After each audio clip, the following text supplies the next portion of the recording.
Messieurs les ministres, Monsieur le Président de la Commission, Monsieur le rapporteur, je ne vais pas déroger aux règles depuis tout à l'heure. Je vais vous souhaiter bon anniversaire et je vais dire aussi que le travail que vous avez effectué avec bonhomie et avec tolérance et esprit constructif, même malgré nos désaccords, vont faire en sorte que votre charge sera lourde à porter pour le successeur. Voilà. Je vais être moins agréable, vous allez vous en douter, avec les ministres, parce que je considère que cet impôt est celui des inégalités, celui de l'affaiblissement de l'État et celui d'une mauvaise affaire économique pour le pays. Celui des inégalités parce qu'en réalité, alors j'ai compris, Monsieur Darmanin, que grâce à la collecte sur 11 mois au lieu de 12 de l'impôt à la source, les recettes de l'État n'allaient pas autant faiblir que les baisses d'impôts que vous allez proposer. N'empêche, si on regarde en réalité de manière brute, ça sera quand même une baisse de recettes de l'État, mais surtout, vous touchez en réalité encore une fois de plus à l'égalité de l'impôt et notamment à l'impôt redistributif par excellence, qui est l'impôt sur le revenu. Tout ça pour finalement réserver toujours plus de cadeaux fiscaux aux plus riches, ou en tout cas préserver ceux que vous leur avez déjà donnés depuis des années, masqués sous des litres de communication. Alors le cas de la taxe d'habitation est de ce point de vue-là typique, puisqu'on veut nous faire voter cette année une suppression de ces taxes pour les 20% les plus aisés. Cette suppression est donc présentée comme une baisse d'impôt et sonne comme ça à l'oreille comme la meilleure nouvelle du monde. Pourtant, je viens de le dire, elle concerne les 20% des contribuables les plus aisés et pour un résultat qui va être un coût de 8 milliards utile à l'intérêt général et nuisible, il faut le dire, à l'autonomie des collectivités, puisque je vous rappelle que la taxe d'habitation était une taxe sur laquelle on pouvait jouer en termes de collectivité et que là, ça ne sera plus possible.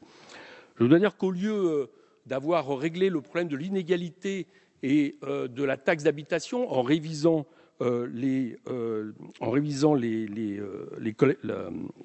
bases locatives, merci chers collègues, on jette finalement le bébé avec l'eau du bain. Je crois que à l'avenir, cette réforme mal ficelée, bâclée, ou entre parenthèses, plein d'informations nous manquent d'ailleurs pour juger de sa qualité, pèsera lourd et pèsera en tout cas lourd pour le budget et pour celle des collectivités. Bon, la baisse de l'impôt sur le revenu, autre grande mesure phare, pose les mêmes problèmes. Au lieu de s'attaquer à la TVA, une taxe injuste puisqu'elle fait payer autant le surendetté que le milliardaire, le gouvernement affaiblit l'impôt sur le revenu et fait passer le tout pour une mesure de justice fiscale.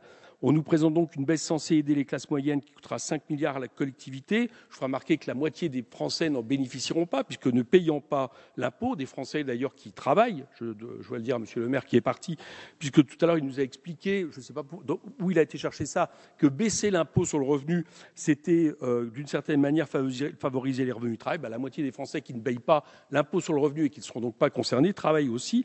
Mais plus globalement, on s'aperçoit que dans les deux tranches concernées par cette baisse, on va quand même trouver des personnes percevant jusqu'à 6 700 € par mois pour les célibataires ou même 27 000 € par mois pour un couple avec 3 enfants.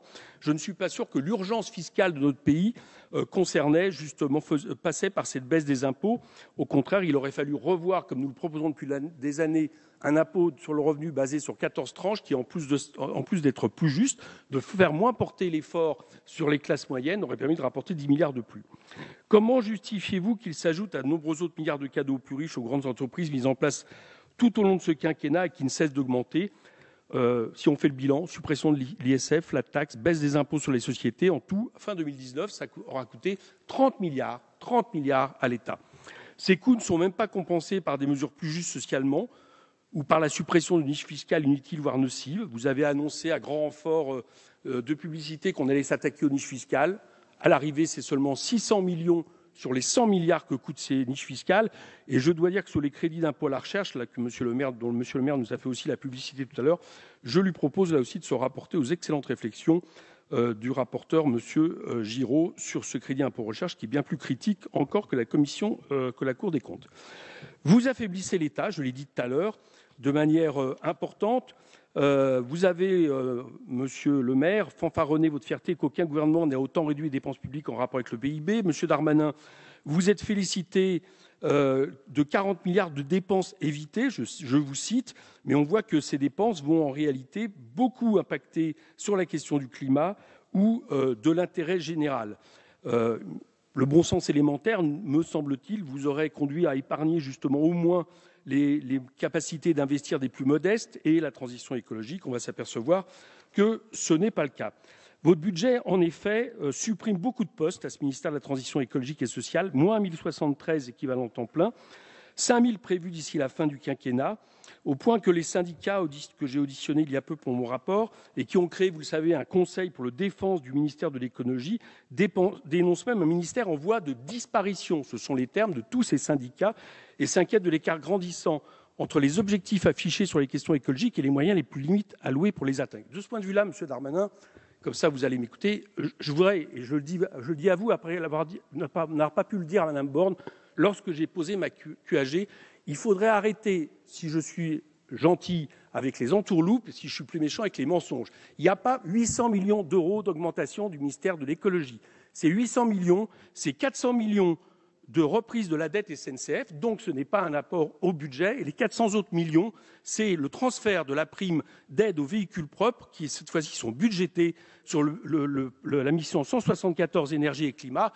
400 et 400, ça fait 800 millions. Il n'y a pas un centime de plus d'euros pour le budget. Donc ces 800 millions, c'est comme d'habitude de la fumée. Non, c'est pas faux, allez vérifier, chers collègues, ce que je vous dis, vous le trouverez dans votre budget même et vous le trouverez bientôt dans mon rapport.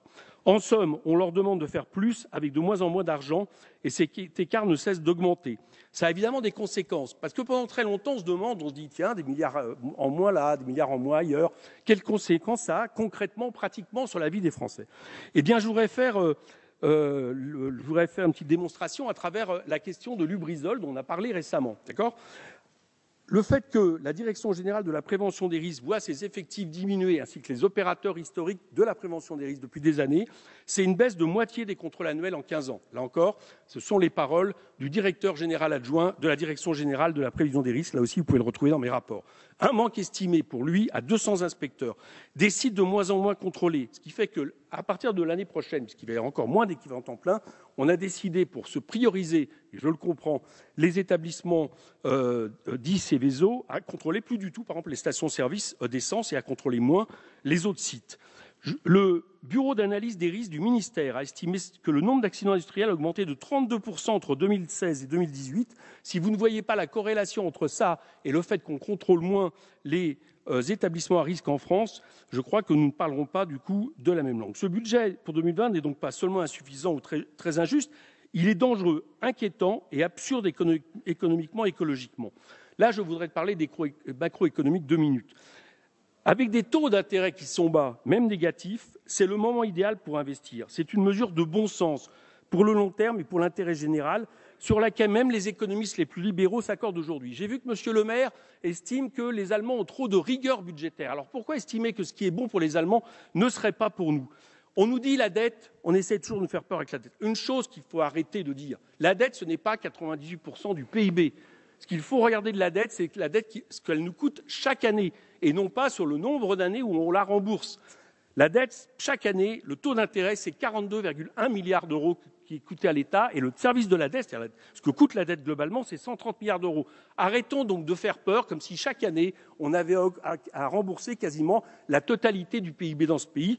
On voit que ce n'est pas vrai. Et du coup, on peut le dire, et je le répète, oui, la seule dette écologique que nous n'avons pas à léguer aux générations à venir, la seule dette que nous n'avons pas à léguer aux générations à venir est la dette écologique. Ce n'est pas la dette souveraine. Nous avons les moyens aujourd'hui d'investir beaucoup plus que nous le faisons et de manière nécessaire, par exemple sur la transition énergétique, à hauteur de 100 milliards. Surtout que si vous investissez ce que j'appelle de la bonne dette, par exemple, tout à l'heure, ma collègue Valérie Rabault parlait de l'isolation thermique. Vous investissez dans le BTP. Le BTP, ça fait de l'activité, ça fait des cotisations, des rentrées fiscales. Et à moyen ou à long terme, en réalité, ça sera même bon pour la dette.